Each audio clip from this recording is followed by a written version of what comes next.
And if they keep doing that unchecked, they are eventually going to be very influential in cannabis legalization. And when you have unlimited resources, there's really not a lot that can be done to stop you. And so in my mind, the most important thing to prevent monopolization by big tobacco, which everybody should care about.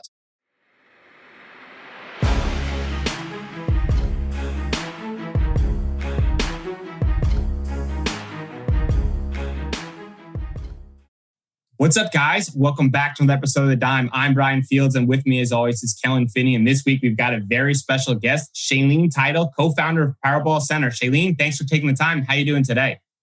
I'm good. Thank you for having me on. Excited to dive in. Kellen, how are you doing? Doing really good. Really excited to talk about law and regulations surrounding the cannabis industry. How are you, Brian? I'm excited. We've got a lot of topics to hit today with Shaleen, but I guess for the record, Shaleen, your location?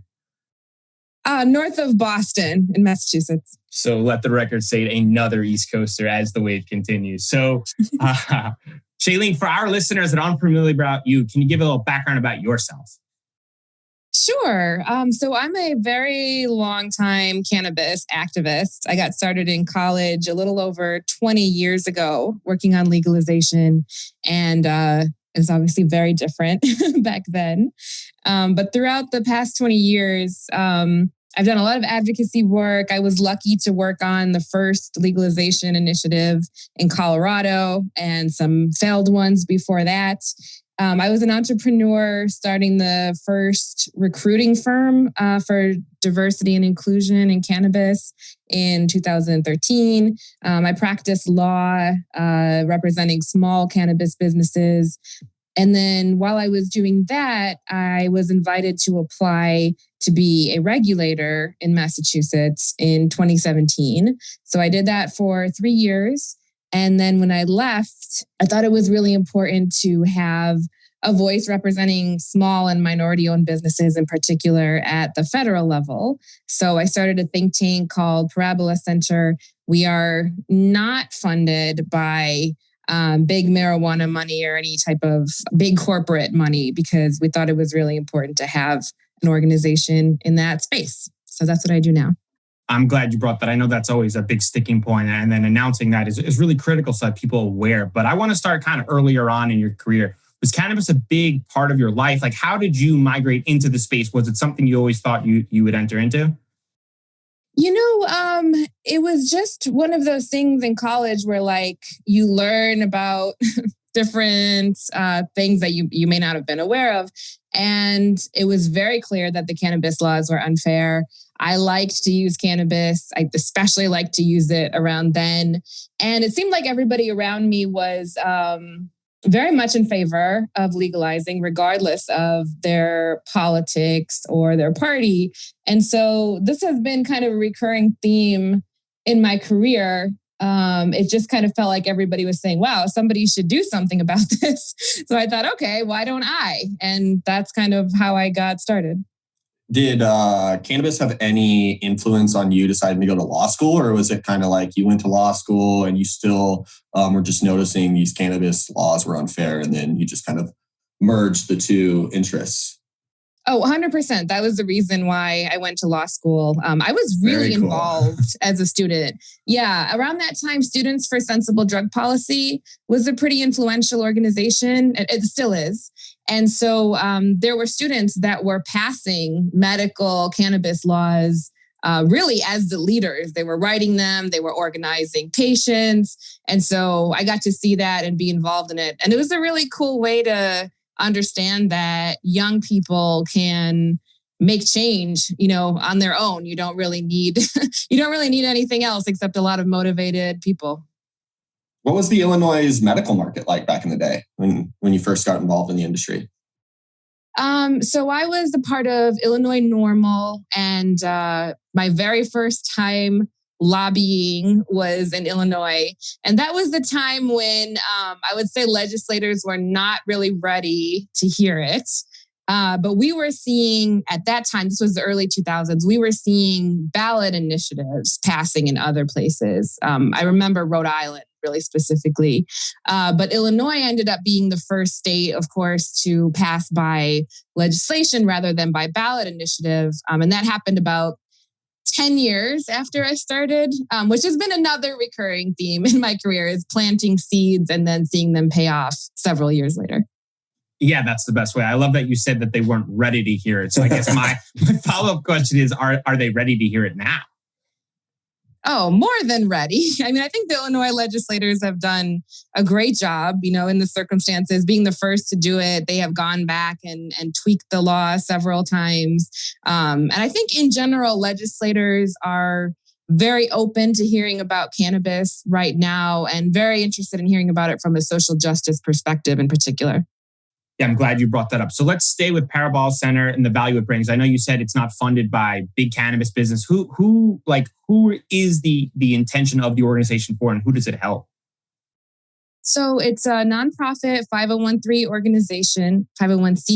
organization, and it is intended to help the population that really every cannabis policy organization says it wants to help, which is what I would describe as historically excluded communities. So certainly small businesses, certainly minority owned, those that are owned by communities that have been disproportionately harmed by prohibition, farmers, veterans, and then women and people who have otherwise been excluded as entrepreneurs. And the reason I mention all of these groups is because I think that they are very much, their needs are often very much in contrast to what big companies need. Not always, but often. And so when you have organizations that are funded by big corporations, they're not able to take those bold, transformative positions that an organization like Parabola Center can. Can you describe some of those positions that your team takes in order to advocate on behalf of your clients? Yeah, so they're not our clients because we're technically a charity. But as a think tank, I would give you one short-term and one long-term example. So the short-term example is the Safe Banking Act. We've done a lot of work to try to make sure that if the Safe Banking Act is going to pass, that it has strong provisions that will make sure that these historically excluded businesses are actually able to get banking if they're not able to now, or at least to send us in that direction. So we've done a lot of specific work on that. And then long term, we're very interested in anti-monopoly work. In other words, we don't want to see the cannabis industry become like so many others where 3 to 5 companies control, the vast majority of the market and treat their workers badly, treat their consumers badly, and kind of, do whatever they want because they have a monopoly or an oligopoly. So we've done a lot of work on federal legislation that would avoid that result. Is there a way that safe banking can be drafted so that it helps prevent monopolies? Ooh, that's an interesting question. I think the Safe Banking Act is very narrow. And so I don't think that we could prevent monopolies per se, but we could certainly amend it so that it's helping small businesses at least as much as it's helping big businesses. And I think that's what the amendments that we've put forth would do. And I'll just suggest, if people want to see more specifics, the Cannabis Regulators of Color Coalition, which I'm a founding member of, just put out a panel and a paper going through the specific amendments. And Parabola Center provided legal and technical assistance on the paper. That's the kind of thing that we can do. Because we're not going to know about every single subject, right? Like, I'm not a banking expert.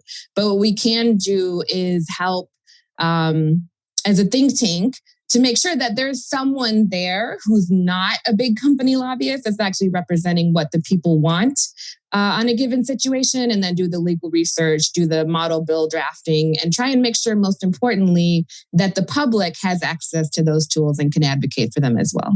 It's so important that you say those things, because we've had voices in the community that make mention that, how am I supposed to compete with these bigger businesses, these big MSOs, and these other people lobbying against? So just expanding on that, Shaleen, what is our current status today for safe banking, and what do you think is needed to get over the line so that it can be passed on both parties? I'm not a politician or a lobbyist, so I'm not necessarily the expert on that. But I will say that I do feel much more optimistic than I have the past 6 or 7 times that this bill, has been passed by one chamber and failed, because I've been very consistently calling for amendments for at least a year. As soon as I sat down and read the bill, when my term as a state regulator ended, I realized there were a lot of problems with safe banking and raised them.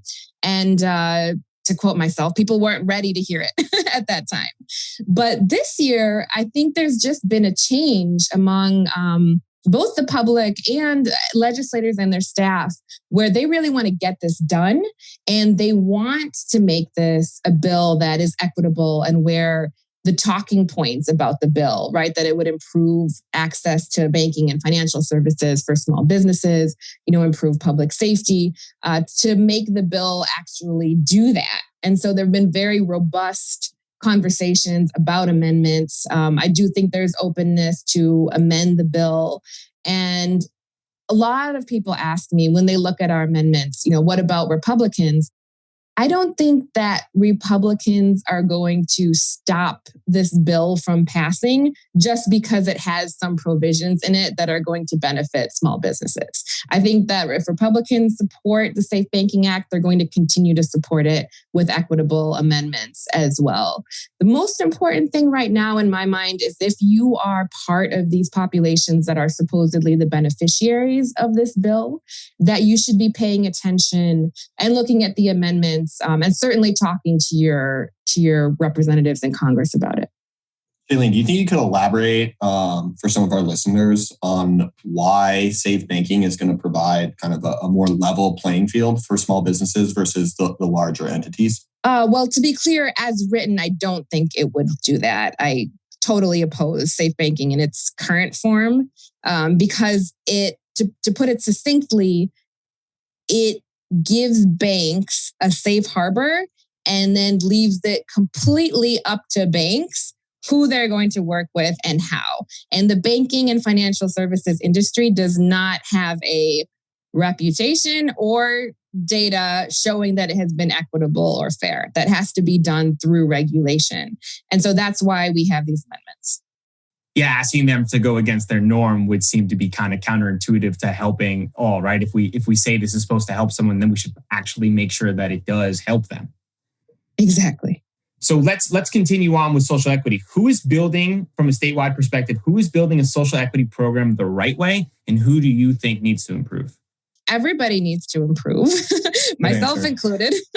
I think New York is going to do a good job. On paper, it's a very good program that has really taken into account what we have done wrong in other states. So Massachusetts was the first state to have a statewide social equity program. And I wrote a whole paper on how I recommend incorporating social equity into legalization based on our experience. But I would say the biggest lesson is that we tried to build a social equity program, get it off the ground, and do outreach at the same time that we let the bigger companies just start immediately, because we wanted to be fair and we wanted to be quick. But what happened was just the difference between those two groups was so vast that it really made it difficult for those smaller businesses to compete. And eventually, I think we recovered from that, but it was a hard lesson and it took years. And so I think that whereas many other states have just kind of copy and pasted that same model, and a lot of bills that are being funded by larger organizations would even do worse than what I've described in Massachusetts. New York has done the opposite. They really have focused on not only making sure that small businesses have the resources that they need, but that they will be the ones to go first. Now, again, this is all on paper. So once we see what plays out on the ground, it could go completely differently. But I'm very optimistic about it. Historically speaking, what has been the biggest challenge from taking the idea on paper in theory and actually implementing it on the streets? The timing is a huge one, right? So making sure that you are as much crap as regulators get for taking time, that they're taking their time and making sure that they're not letting the market get dominated in the meantime.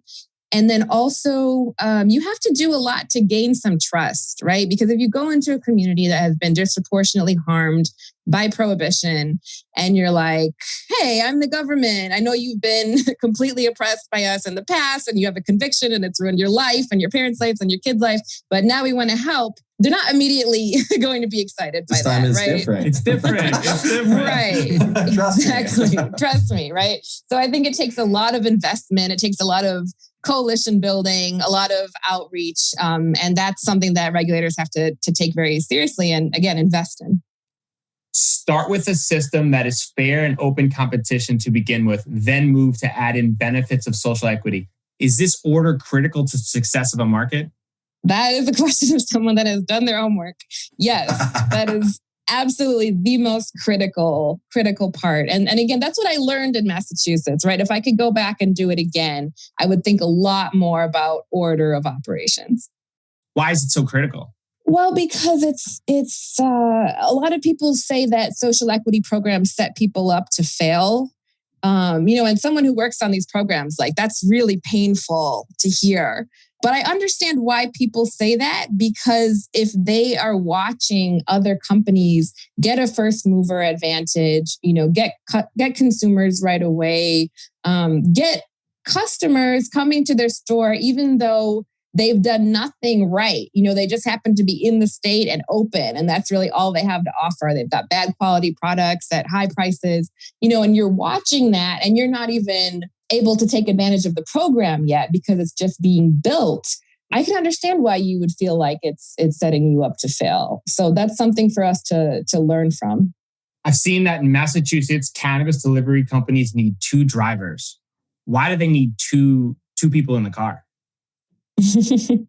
Yeah, they don't. The answer to that is they don't.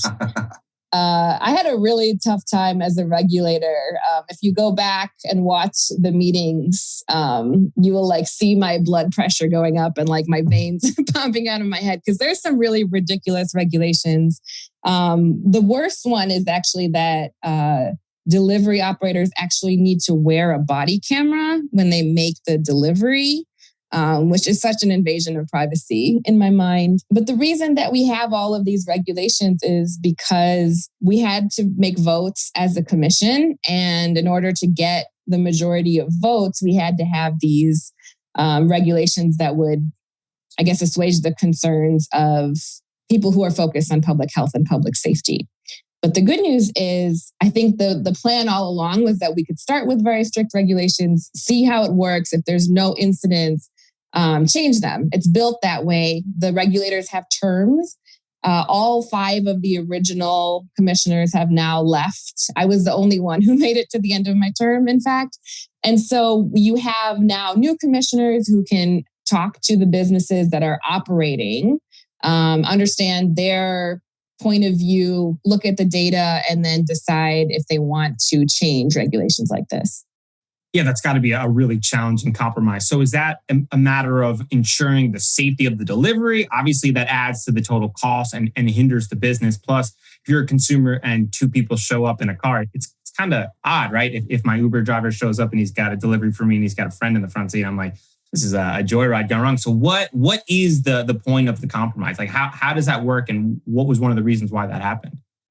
So their view, the majority that passed this regulation, their view was that it was simply a safety issue, and that if you have cars driving around with cannabis making deliveries, that they are a target for robberies. And so as a public safety measure, if you have 2 people in the car, one person can stay in the car while the other one does the delivery.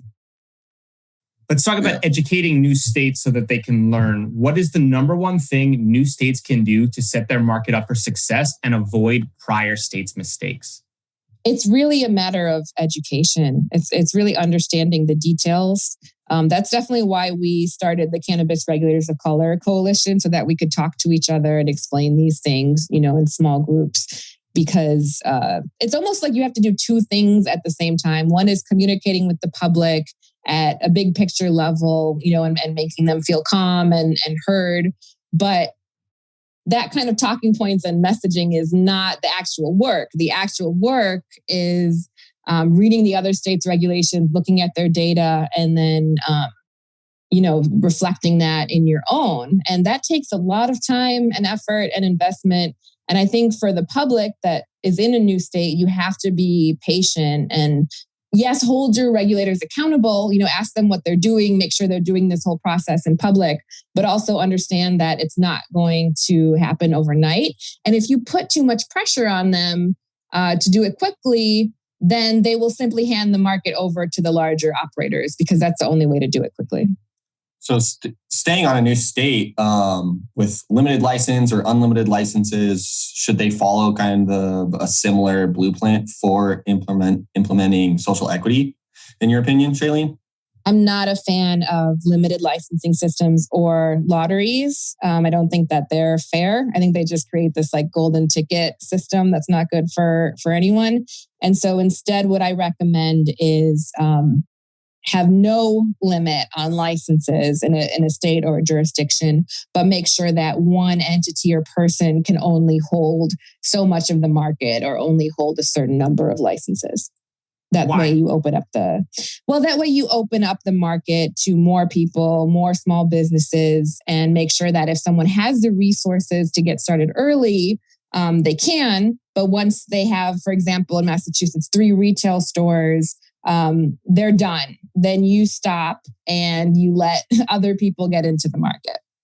I think that's so critical because we've had other conversations with larger companies and they discuss that transitioning into newer states that they would only enter in certain parts of the vertical because they knew if they came in retail first, they'd be kind of tapped out in certain areas. And I thought that was so telling from a strategic standpoint of the fact that if you control too much of the market, how much you can dominate in a limited license state. Exactly. That's why we see so much lobbying for limited licenses. Big tobacco and alcohol companies are making significant investments into cannabis, and even large conglomerates are openly expressing interest into the industry. Left unchecked, the scramble for market share threatens to undermine public health and safety and undo bold state-level efforts to build an equitable cannabis marketplace. Why do you think, left unchecked, that this could happen? Were you quoting me there? I was quoting you there. I was like, yes, what a great question. And then realized you were quoting me. Okay. Why do I think that left unchecked, this is a problem? Yeah. Because I think that we are set up to create a monopoly unless we put specific guardrails in place to prevent a monopoly from happening. I mean, that sounds easier said than done, right? I mean, I can't imagine with all the shell structures that is currently set up that preventing a monopoly isn't easily done. So what are steps that we can do today in order to prevent, let's say 5 to 10 years from now, companies not having too much of a market share? Actually, I think some parts are easy. I think that they're sort of presented as difficult because if we do them, it's gonna hurt a lot of the companies that are funding legalization efforts and a lot of profits. But for example, the limits I just described that we have in Massachusetts, where you can only have 3 of each type. Definitely enforcement takes a lot of investment, and it also takes education to make sure that smaller businesses understand that they should not agree to predatory relationships. But that's definitely something we could do nationally, is put a limit on the number of licenses or the portion of the market that one entity can hold.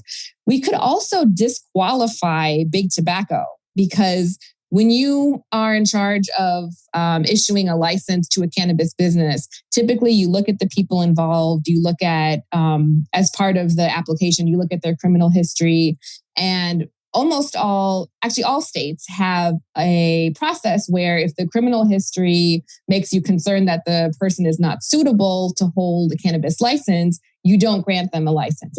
It's a disqualification. And so we could do the same thing with the same principles, where if you are part of a tobacco company that is documented to have lied to the public, to have manipulated your product, to have defrauded your customers, and as a result of all of that, killed people, then you should not be allowed to enter the cannabis market. Sounds good in theory, right? Yeah, I was trying to think like how, like, is that something you think we can actually get forward and accomplish? And I guess the second question, if proposed, do you think that's something that could be accepted? Not only do I think that's something that we could do and that would be accepted, I think it's the only way that we're going to prevent domination by big tobacco, because they are certainly openly making their moves now.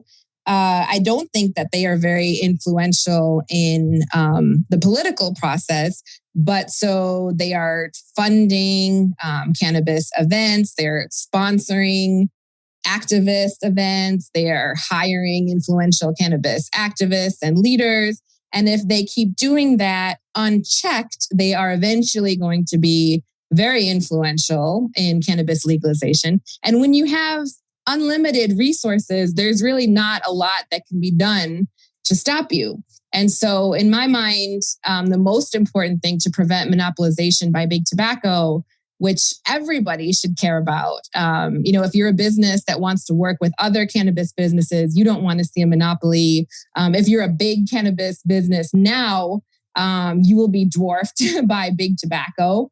There's a lot of different people who should care about this. We should not legitimize big tobacco's participation in the industry. And we have to take that hard line now. And I say that again as somebody who has been doing this for 20 years and can often see what's coming down the line a few years ahead. I'm saying from that point of view that this is the most important thing to be paying attention to right now. What do we do with the companies that are already backed by big tobacco? Are they grandfathered in? How does that work? Like Kronos is sitting on $1 billion of tobacco money right now and just in cash, waiting to deploy it from a federal perspective. Is it something where now they're not allowed to have licenses? I mean, I know they've already acquired brands that are operating in the US market. So it just becomes challenging, Shaleen, like how do we prevent them from being involved when they're already kind of got their fingers in it? You know what I mean? Right. Well, I think that the investment so far is very small from what it would be if we don't take these measures down the line. And so that's why we have to start now, because federal legalization isn't going to happen, certainly this session. And I don't see it happening in the short term at all. And so it will take many years to design that system. It will take a lot of unraveling of relationships. But again, this isn't new. Marijuana regulation is new, but antitrust laws and anti-monopoly laws are not new. For the everyday average consumer who operates in the industry, what can they look out for to see the signs of big tobacco making their way into cannabis? Is it the large investments like Kellen spoke about, or are there more under the radar techniques that they may be used that you can provide an example on that you've seen in the past that could be an early indicator that this is happening sooner rather than later? That's a great question. Well, they're very good at hiding their steps. And so I think most people don't even know about the big tobacco front organizations right now. I would say three things. So one, if you're a consumer, just pay attention to what you're buying and where it's coming from. That's just a really good practice in general, and it's going to become more important in the coming years. Don't rely on advertising to educate you. Second, definitely follow Parabola Center. I think we're the only organization that's kind of got a watchdog role at the moment on those activities. And then third, if you call your federal representatives, they are going to care about this issue. I actually have a lot of legislators that I've talked to that couldn't care less about cannabis, definitely didn't care about social justice. But then when I started talking about big tobacco, they were like, oh, Jewel, big tobacco, Altria, what are they doing? And they really cared because for some reason, I know why. The reason is that they've done all of this harm to legislators' constituents already. They care. And so that would be the third thing, is just contact your legislator directly and tell them that you're worried about big tobacco taking over cannabis. They probably haven't heard that before. They're probably only hearing kind of the same story from cannabis businesses who can afford lobbyists. And so if they hear that for the first time from their constituents, it's going to make a big impact. What is one rule or regulation you wish all states would adopt universally? I would like to hear your thoughts on that as well. Well, the first one is just the limits on licenses, but I won't belabor the point on that. I think universal labeling would be great. I think it's kind of silly that we have so many different label requirements, and I think a lot of them are not in line with best public health practices in terms of what consumers should be seeing. I think the Massachusetts labels, for example, really go overboard. They're too long. The font is too small. You can't find the information you're looking for. And so if we really had public health input into one good label and it was consistent from state to state, that would do a lot of good for consumers, I think. Yeah, I mean, that would make a massive difference, right? It turns out if you go from New York to California, you shouldn't have to be like, I don't know what any of this information is. Kellen, what do you think? Potency caps on flower. I think that the conversation is focused on potency right now when consumers make purchasing decisions. And I don't think that's the right metric to be making purchasing decisions. I mean, you go by edibles, right? You get 10 edibles. All the edibles are fixed concentrations in each one. It's dosed out. They figured it out with edibles. But in flower, I can go buy a gram of flower that tests at 30% or a gram of flour that tests at 15%. I just think that standardizing those is going to be the first step to like normalizing the industry, right? Like I don't go buy Jack Daniels and it's different concentration every time. You know what I mean? So I think that that's probably one thing that needs to happen from just kind of normalizing the industry across state lines, at least. What do you think, Brian? I think limited licenses, Shaleen, I think we could keep killing this because it's ridiculous, right? This is the Willy Wonka golden ticket style where like, if you've got one of the assets inside, I mean, it is invaluable to opening up early in the market. I'm going to take the other side real quick on this whole limited license conversation. Because I've operated in the unlimited license standpoint and it's an absolute nightmare, right? I worked in Washington and every company and their mother gets a license. And you go into a store and it's 7,000 different brands. It's a straight dogfight, right? And it's as capitalistic, it's pure capitalism, right? And you talk about like people playing dirty pool. The most dirty pool I've ever seen get played is in unlimited license states. I mean, we have people up in Michigan that are talking about insane amounts of distillate from Canada being infused into the market. It creates a ton of challenges regulating the industry because now this new entity in the government has to regulate 50,000 different companies that are all startups, right? Versus a limited license state. And I know that it's not like fair in terms of how limited license states are rolled out. But the other side of that coin, it does create a massive mess from a regulation standpoint, right? Like Colorado, when they first rolled it out, we didn't roll out unlimited licenses. To get a license, it was $500,000 and all these things. And it does create that barrier to entry.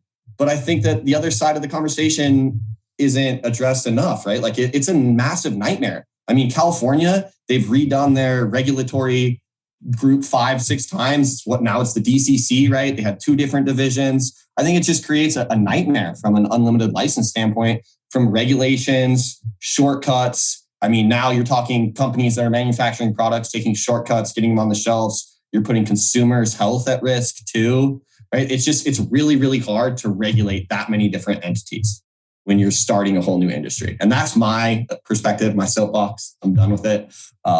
That's it. That's yours, Shaleen, if you want it. Yeah, I want to hear it. Yeah.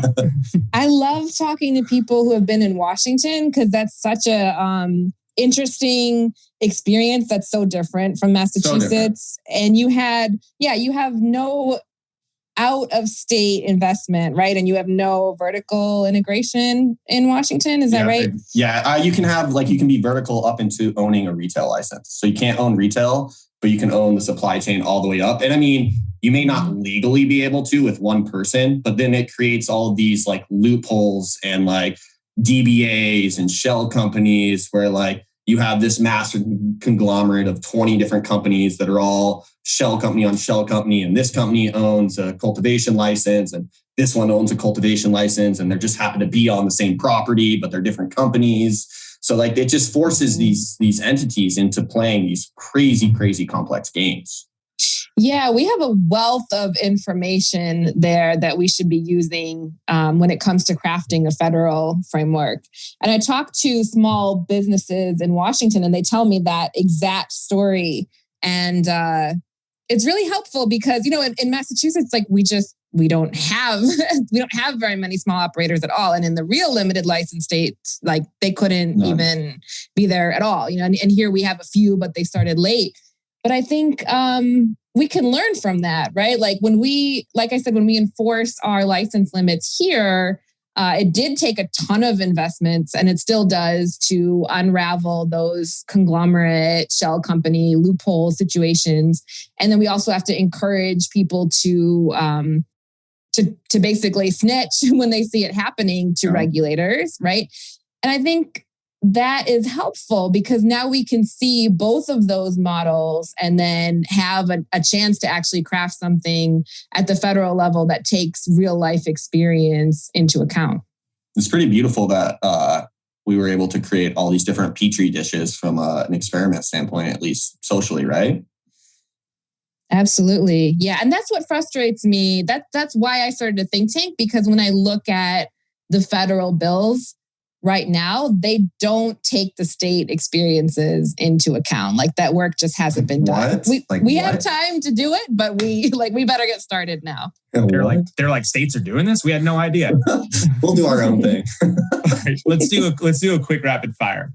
Shaleen. Wait, can I talk about the potency caps real quick? Yeah, go for it.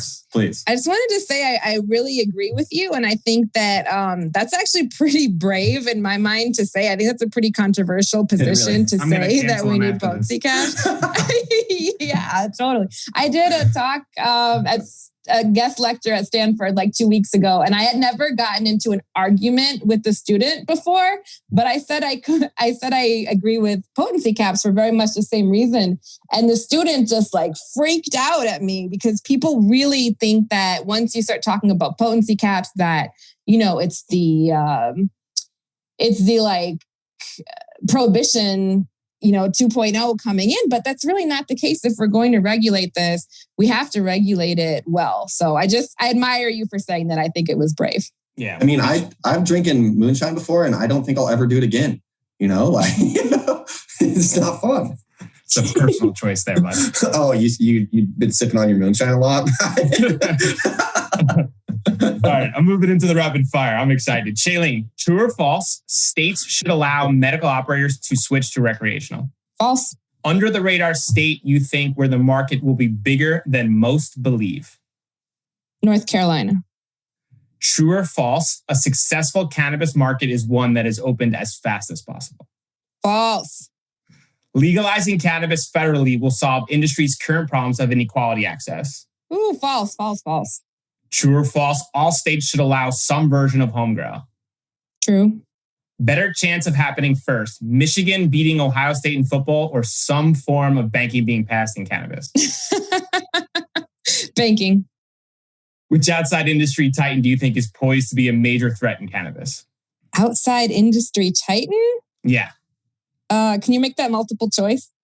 Can be a big tobacco company, a big alcohol company, a big tech company. Who do you think that is not currently operating in cannabis are you most fearful of can come in and dominate cannabis? None of them. We're going to hold them all off with anti-monopoly laws. I love it.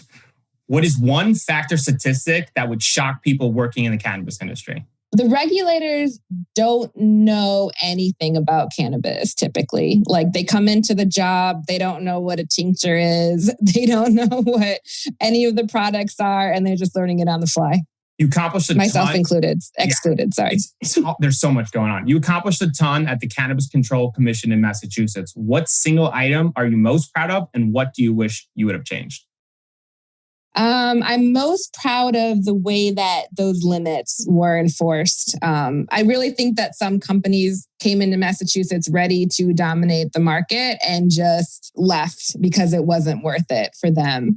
And I'm also proud of the activist community in Massachusetts that was very influential in the way that laws got passed and they pressured certain companies to drop lawsuits. We don't have the social equity lawsuit problem that other states have because our activist community was so informed and engaged and organized. What I wish we would have done differently is just taken more time. There was a lot of, I would go as far as to call it abuse from the public, when like it was starting to be a year that had passed and they were like, get the retail stores open, do whatever you have to do. And like really just being hard to ignore, I guess. But I wish that we would have ignored them and just built the program that most of the voters wanted to see, no matter how long it took, because here we are 5 years later, nobody would have noticed, nobody would remember now, if it took an additional year and we had a ton of small businesses and social consumption and just something that really respected the dignity of cannabis consumers. I wish we would have taken our time and done that. Before I was researching you, I was very upset that New York has taken so long. And after kind of reading some of the information you've put out, I've slightly had a different approach and feel a little more comfortable that we are taking our time and hope that we actually get it right versus just rushing through and getting started. So I thank you for that. That's great to hear. 20 years from now, we will look back and say, that was barbaric. I can't believe we did that in cannabis. What is that? Fired people for using cannabis. Barbaric. Since you've been in the cannabis industry, what has been the biggest misconception? That all cannabis users are the same and that they're all heavy users. Before we do predictions, we ask all of our guests, if you could sum up your experience in the cannabinoid space in a main takeaway or lesson learned to pass on to the next generation, what would it be? We have the power. And don't look at other industries or lobbyists or subjects and try to learn from them, because we are very much our own movement. We've been very successful just listening to the people, and we got to keep doing that. All right, prediction time. Kellen, are you with us? Oh, I'm here. Oh, beautiful. All right. You came in time for the prediction. All right. Shaleen, no, thank goodness. Some in the traditional market have expressed they don't receive opportunities to contribute. What can the traditional market do to make itself better heard by policymakers? So I would say the same advice for anybody that wants to be heard by policymakers, which is create a platform for yourself so that they have to take you seriously. And that's not hard. That's just getting a lot of very organized and engaged people together who care about something, making sure you're all speaking in the most unified voice as possible, and then talk to the press, get on social media, and then talk to the regulators with specifics. The 2 or 3 points that you want. Don't be abusive to the regulators. Just be nice, be honest, be authentic, and ask for those 2 or 3 things. That'll get you heard.